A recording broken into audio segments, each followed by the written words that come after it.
Feliz y bendecido día, aprendiendo un curso de milagros. El secreto de la verdadera oración es olvidarte de las cosas que crees necesitar. Pedir algo específico es igual que ver el pecado primero y luego perdonarlo. Del mismo modo, al orar pasas por alto tus necesidades específicas, tal como las ves, y las dejas en manos de Dios. Ahí se convierten en los regalos que le haces, pues le dicen que no antepondrás otros dioses a Él, ni que quieres otro amor que el suyo. Este libro es un comienzo, no un final.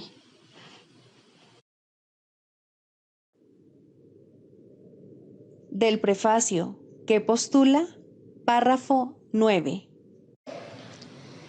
La percepción es una función del cuerpo y por lo tanto supone una limitación de la conciencia. La percepción ve a través de los ojos del cuerpo y oye a través de sus oídos. Produce las limitadas reacciones que éste tiene. El cuerpo aparenta ser, en gran medida, automotivado e independiente, mas en realidad solo responde a las intenciones de la mente. Si la mente lo utiliza para atacar, sea de la forma que sea, el cuerpo se convierte en la víctima de la enfermedad, la vejez y la decrepitud. Si la mente, en cambio, acepta el propósito del Espíritu Santo, el cuerpo se convierte en un medio eficaz de comunicación con otros, invulnerable mientras se le necesite, que luego sencillamente se descarta cuando deja de ser necesario. De por sí, el cuerpo es neutro, como lo es todo en el mundo de la percepción. Utilizarlo para los objetivos del ego o para los del Espíritu Santo depende enteramente de lo que la mente elija.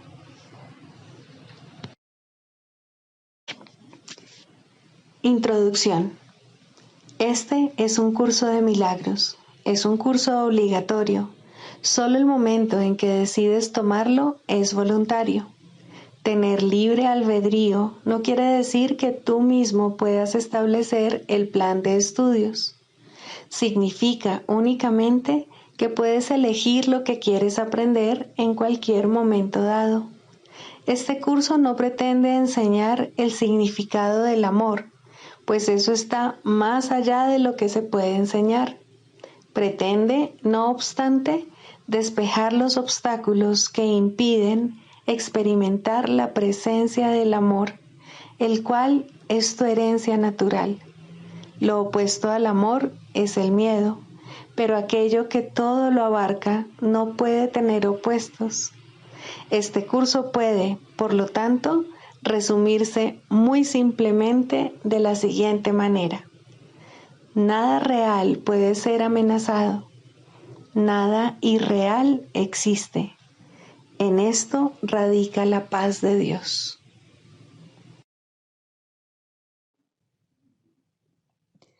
Capítulo 1. El significado de los milagros. Primero, principios de los milagros. Principio 2. Los milagros, de por sí, no importan. Lo único que importa es su origen, el cual está más allá de toda posible evaluación.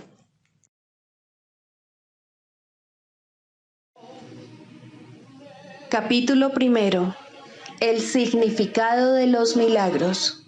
Primero, principios de los milagros. Hoy se leen cada uno de los 50 principios de los milagros según nuestro propio ritmo.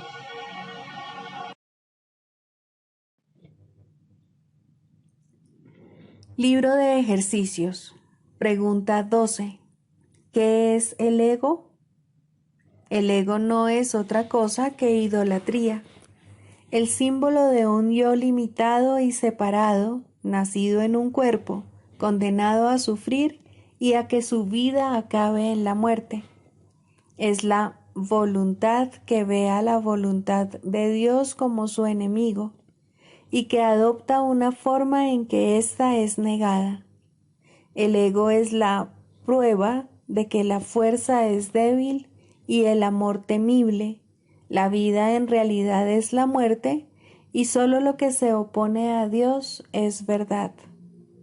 El ego es demente, lleno de miedo, cree alzarse más allá de lo omnipresente, aparte de la totalidad y separado de lo infinito. En su demencia cree también haber vencido a Dios mismo y desde su terrible autonomía ve que la voluntad de Dios ha sido destruida. Sueña con el castigo y tiembla ante las figuras de sus sueños, sus enemigos que andan tras él queriendo asesinarlo antes de que él pueda proteger su seguridad atacándolos primero. El Hijo de Dios no tiene ego. ¿Qué puede saber él de la locura o de la muerte de Dios cuando mora en él? ¿Qué puede saber de penas o de sufrimientos cuando vive en una dicha eterna?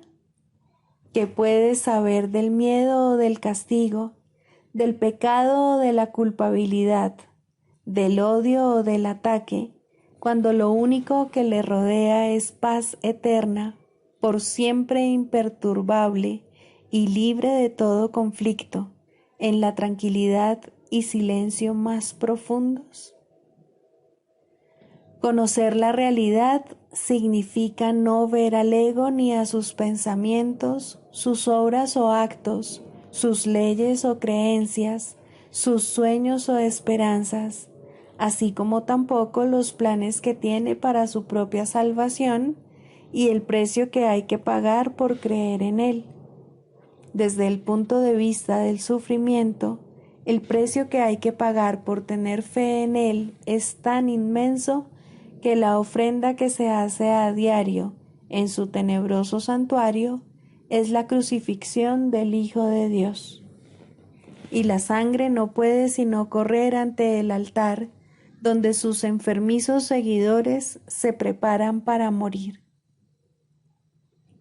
Una sola azucena de perdón, no obstante, puede transformar la obscuridad en luz y el altar a las ilusiones en el templo a la vida misma. Y la paz se les restituirá para siempre a las santas mentes que Dios creó como su Hijo, su morada, su dicha y su amor, completamente suyas y completamente unidas a Él. Lección 335. Elijo ver la impecabilidad de mi hermano. Perdonar es una elección. Nunca veo a mi hermano tal como es, pues eso está mucho más allá de la percepción. Lo que veo en él es simplemente lo que deseo ver, pues eso es lo que quiero que sea verdad. A eso es a lo único que respondo, por mucho que parezca que es a los acontecimientos externos. Elijo lo que deseo contemplar, y eso, y solo eso, es lo que veo. La impecabilidad de mi hermano me muestra que quiero contemplar la mía propia, y la veré, puesto que he decidido ver a mi hermano en la santa luz de su inocencia. ¿De qué otro modo podría restituírseme tu recuerdo, sino viendo la inocencia de mi hermano? Su santidad me recuerda que Él fue creado uno conmigo y semejante a mí. En Él encuentro mi ser y en tu Hijo encuentro asimismo el recuerdo de ti.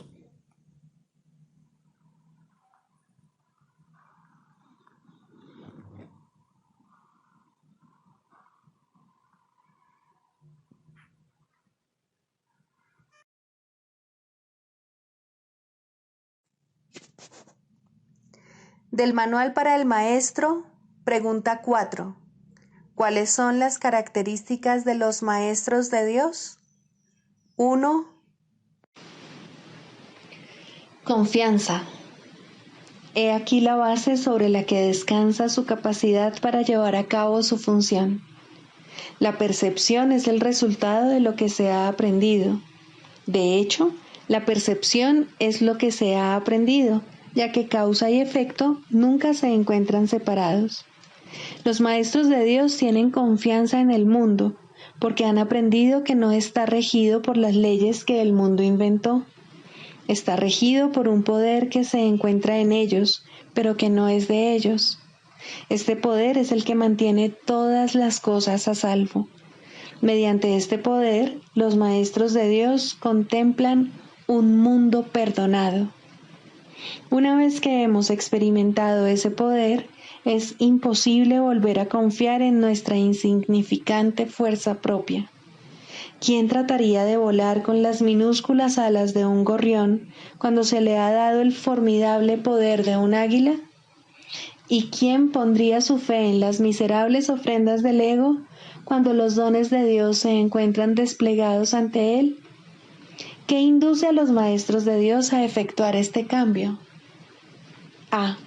Desarrollo de la confianza. En primer lugar, tienen que pasar por lo que podría calificarse como un periodo de deshacimiento. Ello no tiene por qué ser doloroso, aunque normalmente lo es. Durante este periodo parece como si nos estuviesen quitando las cosas, y raramente se comprende, en un principio, que estamos simplemente reconociendo su falta de valor. ¿De qué otro modo se iba a poder percibir lo que no tiene valor, a no ser que el perceptor estuviese en una posición desde la que no puede sino ver las cosas de otra manera? Aún no ha llegado al punto en el que puede efectuar el cambio interno totalmente. Por ello, el plan a veces requiere que se efectúen cambios en lo que parecen ser las circunstancias externas. Estos cambios son siempre beneficiosos. Una vez que el maestro de Dios ha aprendido esto, pasa a la segunda fase. Ahora el maestro de Dios tiene que pasar por un periodo de selección. Este periodo es siempre bastante difícil, pues al haber aprendido que los cambios que se producen en su vida son siempre beneficiosos, tiene entonces que tomar todas sus decisiones sobre la base de si contribuyen a que el beneficio sea mayor o menor. Descubrirá que muchas cosas, si no la mayoría de las que antes valoraba, tan solo obstruyen su capacidad para transferir lo que ha aprendido a las nuevas situaciones que se le presentan. Puesto que ha valorado lo que en verdad no vale nada, no generalizará la lección por temor a lo que cree que puede perder o deba sacrificar. Se necesita haber aprendido mucho para poder llegar a entender que todas las cosas, acontecimientos, encuentros y circunstancias son provechosos. Solo en la medida en que son provechosos, deberá concedérseles algún grado de realidad en este mundo de ilusiones. La palabra valor no puede aplicarse a nada más. La tercera fase por la que el maestro de Dios tiene que pasar podría llamarse periodo de renuncia. Si se interpreta esto como una renuncia a lo que es deseable, se generará un enorme conflicto. Son pocos los maestros de Dios que se escapan completamente de esta zozobra. No tiene ningún sentido, no obstante, separar lo que tiene valor de lo que no lo tiene, a menos que se dé el paso que sigue naturalmente. Por lo tanto, el periodo de transición tiene que ser un periodo en el que el maestro de Dios se siente obligado a sacrificar sus propios intereses en aras de la verdad. Todavía no se ha dado cuenta de cuán absolutamente imposible sería una exigencia así. Esto solo lo puede aprender a medida que renuncia realmente a lo que no tiene valor. Mediante esa renuncia, Aprende que donde esperaba aflicción, encuentra en su lugar una feliz despreocupación. Donde pensaba que se le pedía algo, se encuentra agraciado con un regalo. Ahora llega un periodo de asentamiento. Es este un periodo de reposo en el que el Maestro de Dios descansa razonablemente en paz por un tiempo. Ahora consolida su aprendizaje. Ahora comienza a ver el valor de transferir lo que ha aprendido de unas situaciones a otras. El potencial de lo que ha aprendido es literalmente asombroso, y el Maestro de Dios ha llegado a un punto en su progreso desde el que puede ver que en dicho aprendizaje radica su escape. Renuncia a lo que no quieres y quédate con lo que sí quieres. Qué simple es lo obvio y qué fácil. El Maestro de Dios necesita este periodo de respiro. Todavía no ha llegado tan lejos como cree, mas cuando está listo para seguir adelante, marcharán a su lado compañeros poderosos. Ahora descansa por un rato y los convoca antes de proseguir. A partir de ahí, ya no seguirá adelante solo. La siguiente fase es ciertamente un periodo de inestabilidad. El Maestro de Dios debe entender ahora que en realidad no sabía distinguir entre lo que tiene valor y lo que no lo tiene. Lo único que ha aprendido hasta ahora es que no desea lo que no tiene valor y que sí desea lo que tiene. Su propio proceso de selección, no obstante, no le sirvió para enseñarle la diferencia. La idea de sacrificio, tan fundamental en su sistema de pensamiento, imposibilitó el que pudiese discernir. Pensó que había aprendido a estar dispuesto, pero ahora se da cuenta de que no sabe para qué sirve estar dispuesto. Ahora tiene que alcanzar un estado que puede permanecer fuera de su alcance por mucho, mucho tiempo. Tiene que aprender a dejar de lado todo juicio y a preguntarse en toda circunstancia qué es lo que realmente quiere. De no ser porque cada uno de los pasos en esta dirección está tan fuertemente reforzado, cuán difícil sería darlos. Finalmente, llega un periodo de logros. Ahora es cuando se consolida su aprendizaje.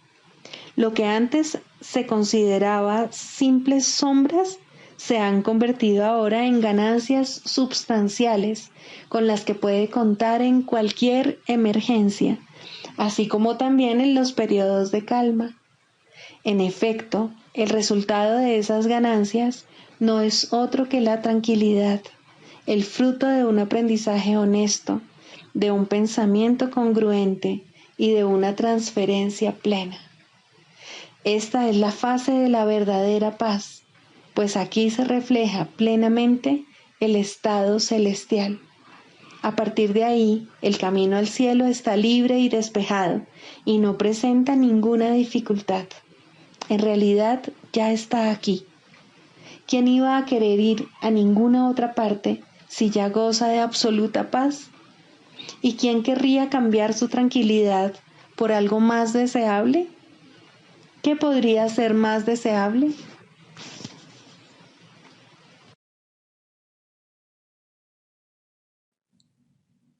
Manual para el maestro. Pregunta 1. ¿Quiénes son los maestros de Dios? Un maestro de Dios es todo aquel que decide serlo. Sus atributos consisten únicamente en esto. De alguna manera y en algún lugar, ha elegido deliberadamente no ver sus propios intereses como algo aparte de los intereses de los demás. Una vez que ha hecho esto, su camino ha quedado establecido y su dirección es segura. Una luz ha entrado en las tinieblas. Tal vez sea una sola luz, pero con una basta. El Maestro de Dios ha hecho un compromiso con Dios, aunque todavía no crea en Él. Se ha convertido en un portador de salvación. Se ha convertido en un Maestro de Dios. Los maestros de Dios proceden de todas partes del mundo y de todas las religiones, aunque algunos no pertenecen a ninguna religión. Los maestros de Dios son los que han respondido. La llamada es universal y está activa en todo momento y en todas partes. Dicha llamada invoca a los maestros a que hablen en favor de ella y a que rediman el mundo. Muchos la oyen, pero muy pocos responden. Sin embargo, es solo cuestión de tiempo. Todo el mundo responderá al final, pero ese final puede estar muy, muy lejos. Esta es la razón por la que se estableció el plan de los maestros.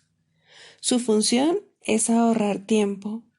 Cada uno comienza como una sola luz, pero como tiene la llamada en el mismo centro de su ser, esa luz no puede restringirse, y cada uno de ellos ahorra miles de años, tal como el mundo juzga el tiempo. Mas para la llamada en sí, el tiempo no significa nada. Cada maestro de Dios tiene su propósito. La estructura de éste varía enormemente, así como los medios particulares de enseñanza empleados. El contenido del curso, no obstante, nunca varía. Su tema central es siempre: el Hijo de Dios es inocente y en su inocencia radica su salvación. Esto se puede enseñar con acciones o con pensamientos, con palabras o sin ellas, en cualquier lenguaje o sin lenguaje, en todo lugar o momento o en cualquier forma. No importa lo que el maestro haya sido antes de oír la llamada. Al responder, se ha convertido en un salvador. Ha visto a alguien más como a sí mismo. Ha encontrado, por lo tanto, su propia salvación y la salvación del mundo. Con su renacer, renace el mundo. Este manual está dedicado a una enseñanza especial y dirigido a aquellos maestros que enseñan una forma particular del curso universal. Existen muchas otras formas, todas con el mismo desenlace. Su propósito es simplemente ahorrar tiempo. No obstante, solo el tiempo se arrastra pesadamente y el mundo ya está muy cansado. Está viejo, agotado y sin esperanzas, mas el desenlace final nunca se puso en duda, pues, ¿qué puede cambiar la voluntad de Dios? Pero el tiempo, con sus ilusiones de cambio y de muerte, agota al mundo y a todas las cosas que habitan en él. Al tiempo, no obstante, le llegará su final, y propiciar ese final es la función de los maestros de Dios, pues el tiempo está en sus manos. Tal fue su elección, y así se les concedió.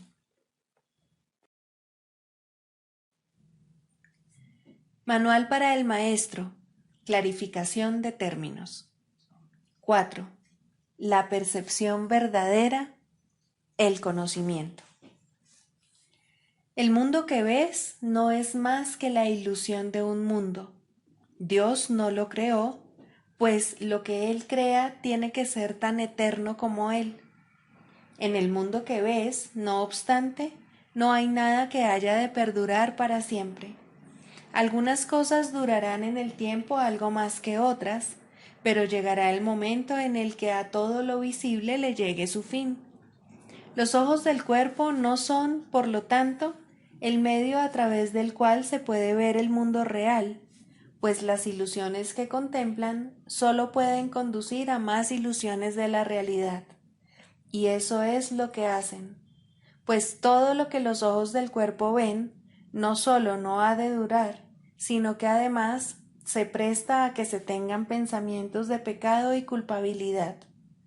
Todo lo que Dios creó, por otra parte, está por siempre libre de pecado y por ende, por siempre libre de culpabilidad. El conocimiento no es el remedio para la percepción falsa, puesto que al proceder de distintos niveles jamás pueden encontrarse. La única corrección posible para la percepción falsa es la percepción verdadera. Esta no perdurará, pero mientras dure, su propósito será sanar. La percepción verdadera es un remedio que se conoce por muchos nombres. El perdón, la salvación, la expiación y la percepción verdadera son todos una misma cosa. Son el comienzo de un proceso cuyo fin es conducir a la unicidad que los trasciende a todos. La percepción verdadera es el medio por el que se salva al mundo de las garras del pecado, pues el pecado no existe. Y esto es lo que la percepción verdadera ve. El mundo se yergue como un sólido muro ante la faz de Cristo, pero la percepción verdadera lo ve solo como un frágil velo, tan fácil de descorrer que no podría durar más de un instante. Por fin se ve el mundo tal como es, y ahora no puede sino desaparecer, pues en su lugar ha quedado un espacio vacío que ha sido despejado y preparado. Donde antes se percibía destrucción, aparece ahora la faz de Cristo, y en ese instante el mundo queda olvidado, y el tiempo acaba para siempre al disolverse el mundo en la nada de donde provino. Un mundo perdonado no puede durar mucho. Era la morada de los cuerpos, pero el perdón mira más allá de ellos. En eso radica su santidad. Así es como sana. El mundo de los cuerpos es el mundo del pecado, pues sólo si el cuerpo existiese sería posible el pecado.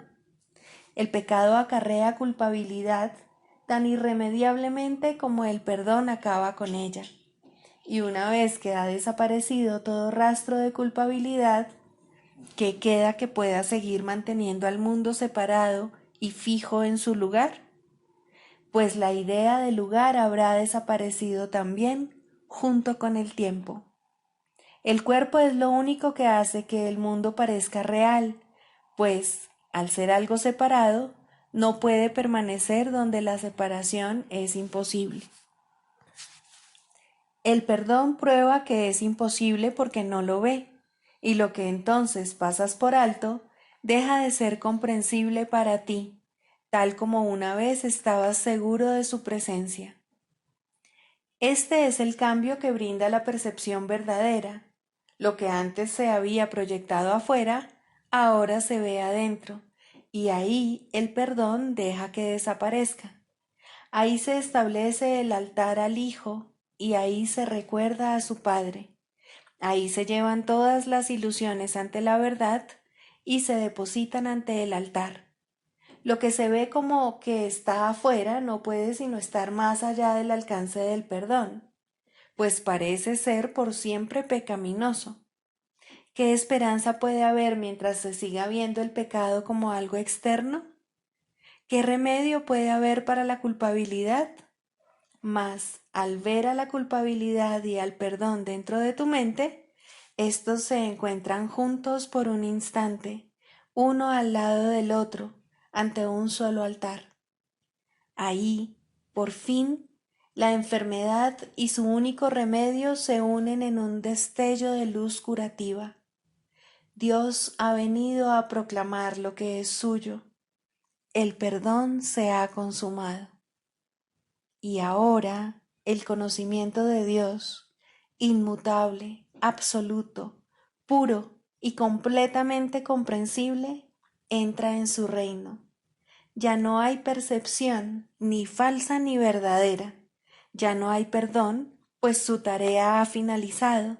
Ya no hay cuerpos, pues han desaparecido ante la deslumbrante luz del altar del Hijo de Dios. Dios sabe que ese altar es el suyo, así como el de su Hijo.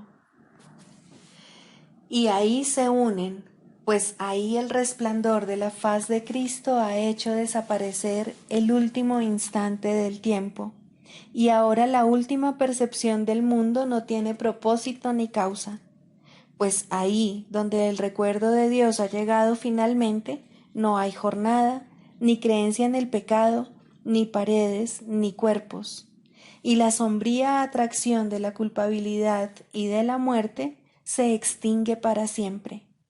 Oh hermanos míos, si tan solo supierais cuánta paz os envolverá y os mantendrá a salvo, puros y amados en la mente de Dios, no haríais más que apresuraros a encontraros con Él en su altar. Santificados sean vuestros nombres y el suyo, pues se unen ahí, en ese santo lugar. Ahí Él se inclina para elevaros hasta Él, liberándoos de las ilusiones para llevaros a la santidad, liberándoos del mundo para conduciros a la eternidad, liberándoos de todo temor y devolviéndoos al amor. Sexto, ¿cómo se define la sanación? El proceso de la psicoterapia, pues, se puede definir simplemente como perdón, pues no hay sanación que pueda ser otra cosa.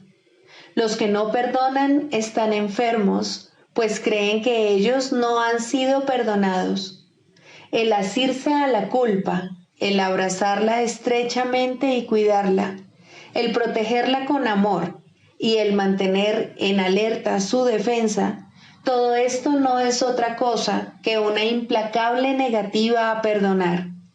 Dios no puede entrar aquí, repiten los enfermos una y otra vez mientras lamentan su pérdida y, sin embargo, se regocijan en ella. La sanación ocurre a medida que un paciente comienza a escuchar el canto fúnebre que entona y a cuestionar su validez. Hasta que no lo escuche, no puede entender que es él quien se lo canta a sí mismo. Escucharlo es el primer paso en la recuperación. Cuestionarlo tiene que convertirse entonces en su elección. Hay una tendencia, y muy fuerte, a escuchar este canto de muerte solo un instante para luego descartarlo sin haberlo corregido. Estas conciencias fugaces representan las muchas oportunidades que se nos dan literalmente para cambiar de melodía. En vez de esta, puede escucharse el sonido de la sanación, pero primero debe surgir voluntad de cuestionar la verdad del canto de la condenación. Las distorsiones extrañas que se tejen inextricablemente al interior del concepto del yo, que en sí no es otra cosa que una pseudocreación, hacen que este feo sonido parezca verdaderamente hermoso. El ritmo del universo, el canto del ángel heraldo, todo esto y más se oye en lugar de esos ruidosos chillidos discordantes. El oído traduce, no oye. El ojo reproduce, no ve. Su tarea es hacer agradable aquello que se invoca, no importa cuán desagradable pueda ser. Responden a las decisiones de la mente al reproducir sus deseos y traducidos en formas aceptables y placenteras. Algunas veces el pensamiento detrás de la forma se asoma, aunque solo muy brevemente, y la mente se asusta y comienza a dudar de su cordura, pero no permitirá a sus esclavos cambiar las formas que contemplan, los sonidos que oyen. Estos son sus remedios, sus salvaguardias contra la locura. Estos testimonios que traen los sentidos tienen un solo propósito: justificar el ataque y de esta manera conservar la falta de perdón sin reconocerla como lo que es. Cuando se la ve sin disfraz, resulta intolerable. Sin protección no podría soportarse. Aquí se atesoran todas las enfermedades, pero sin reconocer que es así. Pues cuando no se reconoce una falta de perdón, la forma que toma parece ser algo distinto. Y ahora es ese algo distinto lo que parece aterrorizar. Pero no es el algo distinto lo que se puede sanar. No está enfermo y no necesita remedio. Concentrar tus esfuerzos sanadores aquí no es más que futilidad. ¿Quién puede sanar lo que no está enfermo y aliviado? La enfermedad toma muchas formas y lo mismo hace la falta de perdón. Las formas de una solo reproducen las formas de la otra, pues son la misma ilusión. Tan fielmente la una se traduce en la otra que un estudio cuidadoso de la forma de una enfermedad revelará con bastante claridad la forma de falta de perdón que representa. Sin embargo, ver esto no efectuará una sanación. Eso se logra mediante un solo reconocimiento, que solo el perdón sana una falta de perdón, y solo una falta de perdón puede ser el origen de cualquier clase de enfermedad. Esta comprensión es la meta final de la psicoterapia. ¿Cómo se alcanza? El terapeuta ve en el paciente todo lo que no ha perdonado en sí mismo y de esta manera se le da otra oportunidad de mirarlo, someterlo a una nueva evaluación y perdonarlo. Cuando esto ocurre, ve cómo desaparecen sus pecados en un pasado que ya no está aquí. Hasta que lo haga, tiene que pensar que el mal lo asedia aquí y ahora. El paciente es la pantalla para la proyección de sus pecados, lo cual hace posible que se deshaga de ellos. Pero si llega a retener una mancha de pecado en lo que mira, su liberación es parcial y no será segura. Nadie se cura solo. Este es el alegre canto que la salvación entona a todo el que oye su voz. Esta afirmación no puede ser recordada con demasiada frecuencia por todos los que se vean a sí mismos como terapeutas. Sus pacientes solo se pueden ver como portadores de perdón, pues son ellos quienes vienen a demostrar su impecabilidad ante ojos que aún creen que el pecado se encuentra ahí para que lo vean. Pero la prueba de la impecabilidad, vista en el paciente y aceptada en el terapeuta, le ofrece a la mente de ambos un pacto en el cual se encuentran y unen y son uno. El canto de la oración. 3. La curación. Introducción. La oración tiene ayudantes y testigos que hacen más llevadero y seguro el empinado ascenso, aliviando el dolor causado por el miedo y ofreciendo consuelo y promesas de esperanza. Testigo del perdón y ayudante en la oración, dadora de la certeza de que finalmente alcanzarás la meta, eso es la curación. Su importancia no debe enfatizarse demasiado, pues la curación es una señal o símbolo de la fuerza del perdón y tan solo un efecto o sombra de un cambio de parecer con respecto a la meta de la oración.